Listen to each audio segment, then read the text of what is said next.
Welcome to Pennsylvania Newsmakers, and as always, thanks for watching. Well, we have our popular business panel with Dave Taylor and Gene Barr. They'll join me in a moment. One of the subjects we're going to talk about, should the state legislature bail out the nuclear energy operation in the state? But first, the new CEO of the Pennsylvania Healthcare Association, Zach Schamberg, joins me. We'll get to him after these words.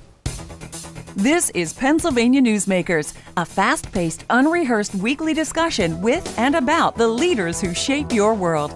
And now, here's your host, Terry Madonna. Well, we have a lot to get to in this half hour. Sitting across from me is Zach Schamberg. He's the president and CEO of the Pennsylvania Healthcare Association. All right, well, let's start, first of all, the state budget. The governor and other folks are optimistic it will get done early. It doesn't look like there'll be big taxes in it, such as sales or income. The governor didn't even ask for it. But you all that are responsible for nursing homes, for the operation of the state's nursing homes, do have a concern about the budget. So let's talk about that concern. Sure, and I appreciate it, Terry, and thank you for having me today. I want to make it very clear to you and to the viewers watching this program that this issue is personal for me, and I want to tell you why. My mom is a nurse. My aunt is a nurse. My cousin, her daughter, is a nurse. Believe it or not. It runs in the family. I was the only one who didn't go into nursing, it sounds like. We, as a family, just had to make a very difficult decision, probably the most difficult decision we've ever made. And it's a decision that thousands of Pennsylvania families have to make every year. My grandfather was diagnosed with dementia 5 years ago. We had to make the choice, because he cannot safely be cared for at home anymore, to admit him into a skilled nursing facility. And it breaks my heart. But last weekend, I spent time with him in that skilled nursing facility. And I watched the care that was provided to him, and I watched the caregivers who were assigned to him. And keep in mind, my grandfather is not the most easy guy to get along with right now. We've all been through that. Right. And I don't think he would mind me saying that. I understand. The way they treated him, like he was their own grandfather, like they had known him all their lives. Right. It brought tears to my eyes. And I have to tell you, before I left, I spoke to those caregivers and I said to them, I'm going back to Harrisburg.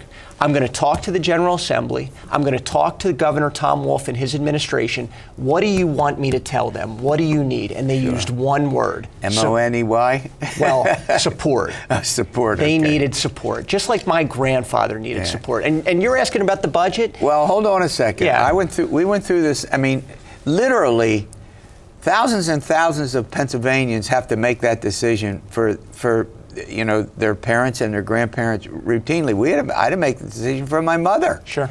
I mean, and when you talk to people about it, it's ubiquitous. It's very common. Right. And it's not an easy decision to make. It's not. I mean, first of all, you got the problem of it's gut-wrenching when you realize you can't care for the person, whether they're in their own home or in your home. And you've got to make that decision about where to put them, and then you're concerned about the care that they'll get. But go ahead. Correct. And when we talk about the state budget, that's what our seniors on Medicaid and nursing homes need, is that support.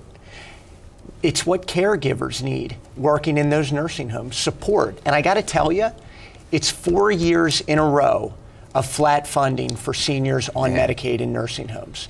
And for the 5th year in a row, Governor Tom Wolf proposed flat funding for seniors on Medicaid in nursing homes.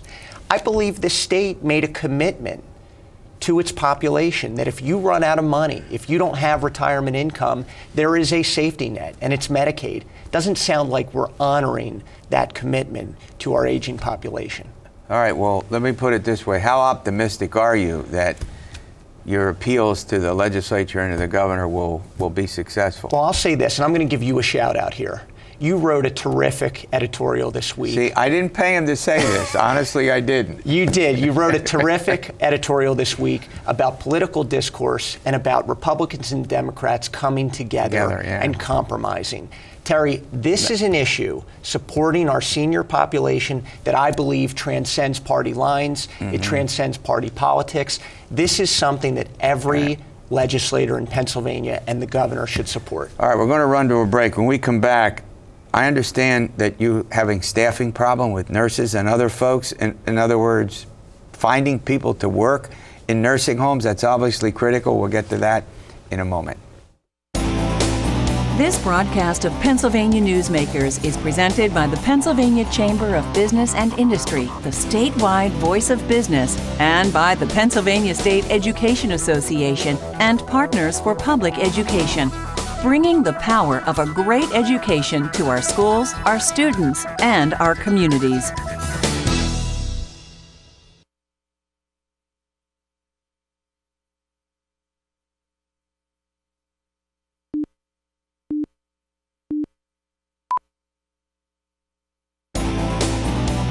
This broadcast of Pennsylvania Newsmakers is brought to you by the Pennsylvania Highway Information Association, the go-to source to learn about transportation projects and issues. Please visit pahighwayinfo.org. And by the Pennsylvania Manufacturers Association. Business in Pennsylvania is our business.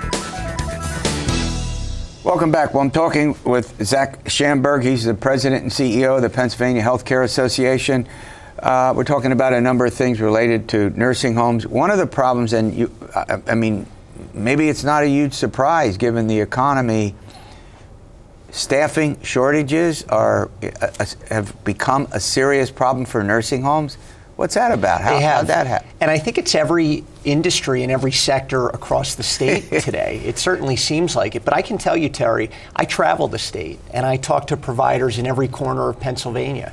And I ask them, what's their number one challenge right now? And in years past, it may have been the legal climate in Pennsylvania or the regulatory climate. I got to tell you, the number one challenge that nursing homes, personal care homes, and assisted living residences face today is workforce shortage.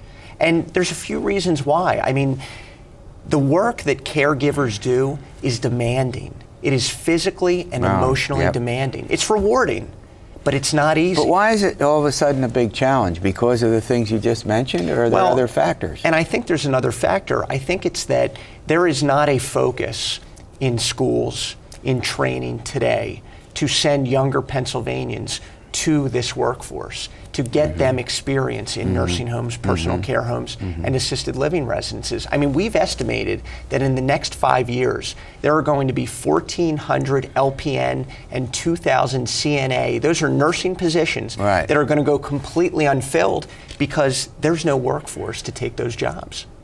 Wow.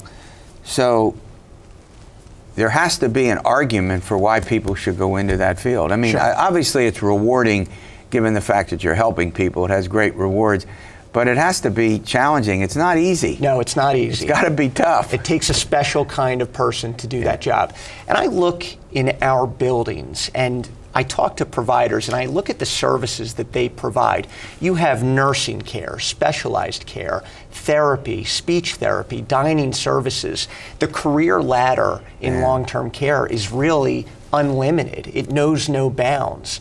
And I would tell someone in high school today who's interested in nursing, you can go into a nursing home or a personal care home or assisted living residence, and your career could take any number of pathways. Well, let me ask you a final question before I let you go. What are you doing about it? What's your association doing about it? Sure. It's our association working with community organizations, with local chambers of commerce, with the state chamber of commerce, to try to think outside the box, to be innovative, and to do things that I don't think anyone has really done before. I mean, we're really leading the way. One example is we're working with the United Way of the Capital Region. And we have a program called Road to Success, which basically gives basic training, tips, and tools to younger Pennsylvanians and helps place them in a long-term care facility. And it's what we'll have to do moving forward to ensure that that workforce is here. All right, well, look, I want to thank you for coming in, and you're going to keep us, hopefully, you'll keep us updated, because nursing homes are critically important, I think, to many people in their personal lives as well as their professional lives, and we're all dealing with people we love. I mean, it's an excruciating decision. We went through it, and as you point out, you have great experience with it. All right, coming up, we're going to do our business update. Number one question, the bailout of the nuclear industry in the state, should that happen? $500 million piece of legislation in the General Assembly. What will happen with it? We'll ask our experts after these words.